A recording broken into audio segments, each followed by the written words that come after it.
everyone, welcome back to another Universe Sandbox video, and today we are going to be creating a binary solar system.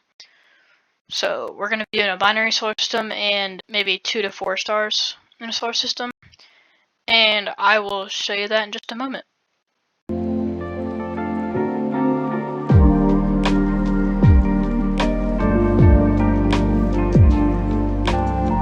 Like I said, we're going to be doing a binary solar system. And I'm going to be doing one with Stephenson 218, which is personally one of my favorite stars in the universe. So how you do a binary solar system is you come here to stars, of course. I'm going to be doing UI Scooty as it's binary. You come over here to binary. Make sure that this right here is on. Because if you have this off, then the stars are just going to go all over the place, and you don't want that. So I'm going to get UI Scooty about here, about 100 astronomical units. Alright, that's 101, it's fine. So I'm going to speed this up, and we're going to watch this.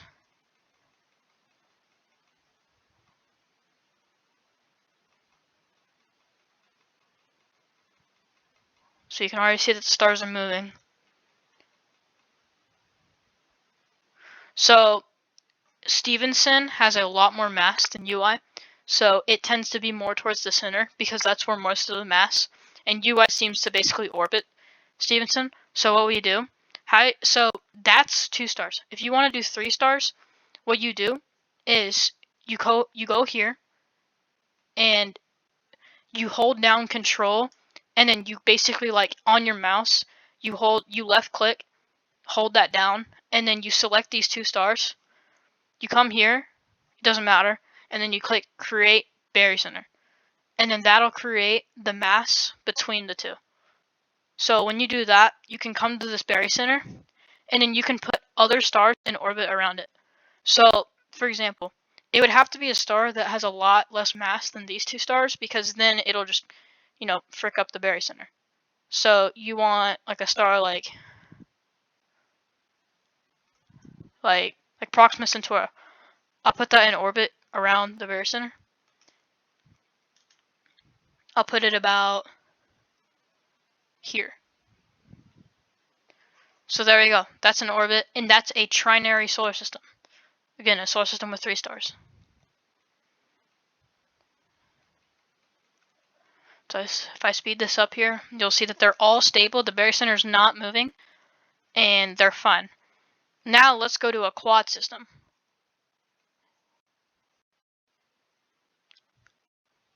So how I like to do quad systems is I like to get 2 stars of the exact same mass and make them in orbit around each other, like this. So let's get Stephenson out again.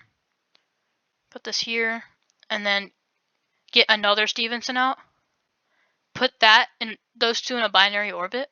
Just spread them out a little bit more. Alright, like that. And then what I like to do is I like to take 2 not very massive stars and put them in orbit around both of these. Sorry, guys. So I like to take Proxima Centauri, put this in orbit around one of the Stephensons, and then put another one in orbit around this one. And before I speed up time, I'm going to, of course, make a barycenter.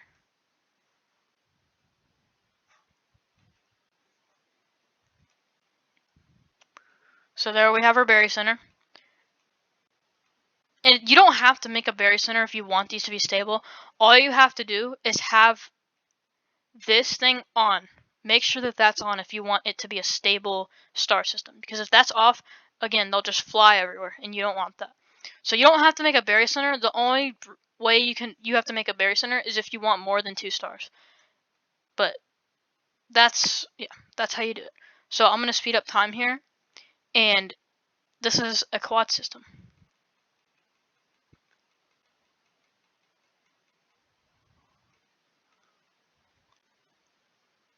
So you see how the 2 Stephensons are orbiting around each other, and the 2 smaller stars are orbiting around both Stephensons. So now I want to add planets, and how we do that is the same way that you would do it in a trinary solar system, is you have, of course, 2 stars orbiting around each other, and just have a planet out, like, orbiting the very center. But if you want your planets habitable, of course, you have to come here to view and turn this on. So we're gonna let's get 2 different stars this time. Let's do Alpha Centauri A and B.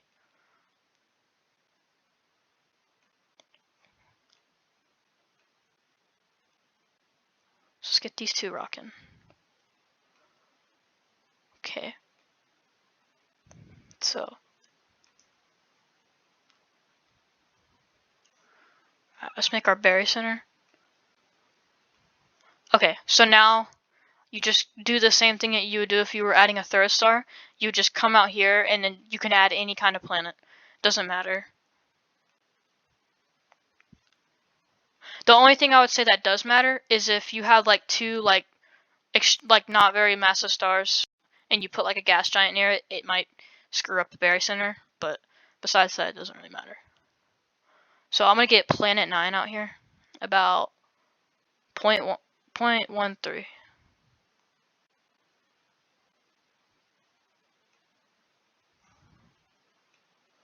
Alright, so I have planet 9 here.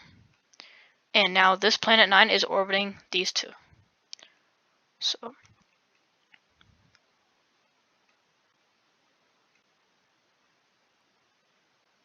there we go. We have a stable binary solar system.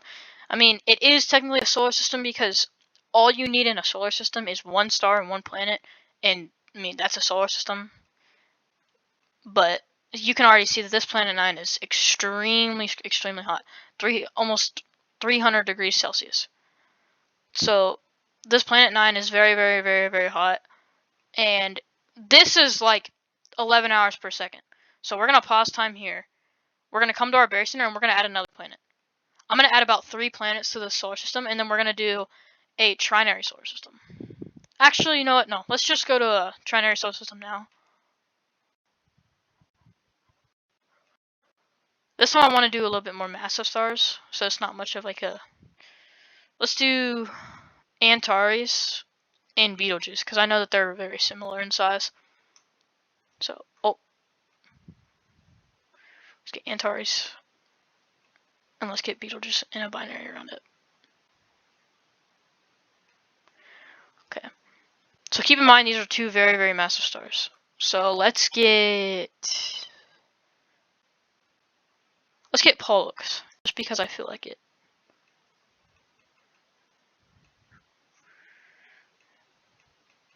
Okay, so the game's not letting me select it right now. Alright, well, that sucks. The game won't let me select Pollux, and yeah. So we're gonna go with Arcturus. It's a way less massive star. First, of course, I gotta add my berry center. My bad.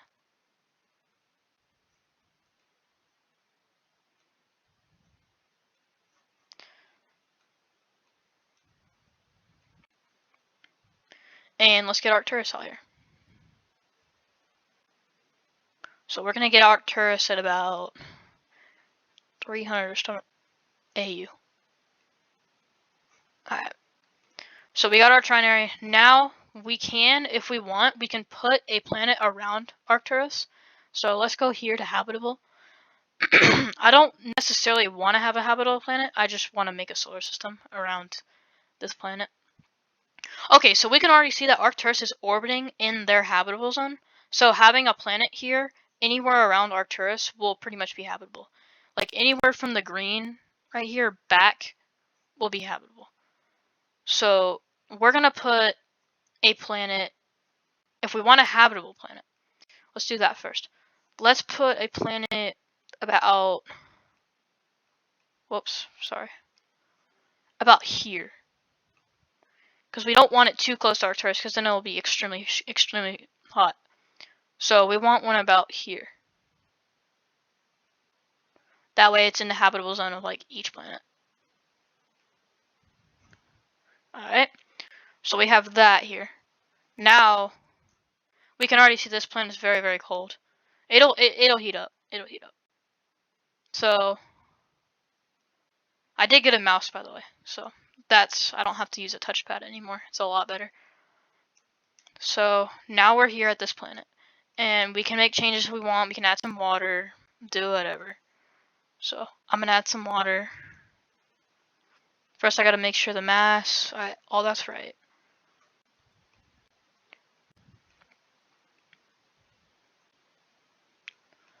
Doesn't again matter how much water you want. You can make however much you want.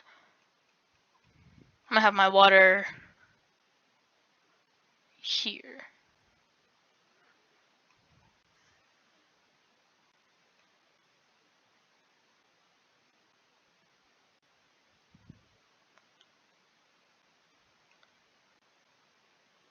Okay, I forgot the sea level was right there.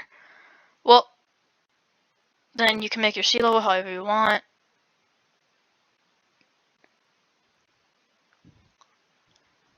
Just a tip before you make a habitable planet, make sure that the mass is like relatively similar to Earth, because it won't work if it's not. So I will do a video on Universe Sandbox in the future of a habitable planet and how to make one. So don't be like, just know that I'm gonna make one in the future. Oh, alright, there we go. So we got our habitable planet around Arcturus currently, and this is a trinary star system. And it's the same way if you were to do like a, what's it called, a quadernary, it's the same way as last time. You just put 2 little red dwarfs around each star, and then you'd get a planet out here, somewhere out here, and then you would put that around. But anyways, guys, I think that's going to be the video. It was a very short video today because I don't have a lot of time. Tomorrow I will be doing a space engine video, and I will talk about that. We'll do a few things, and I will see you all in the next one. Peace out.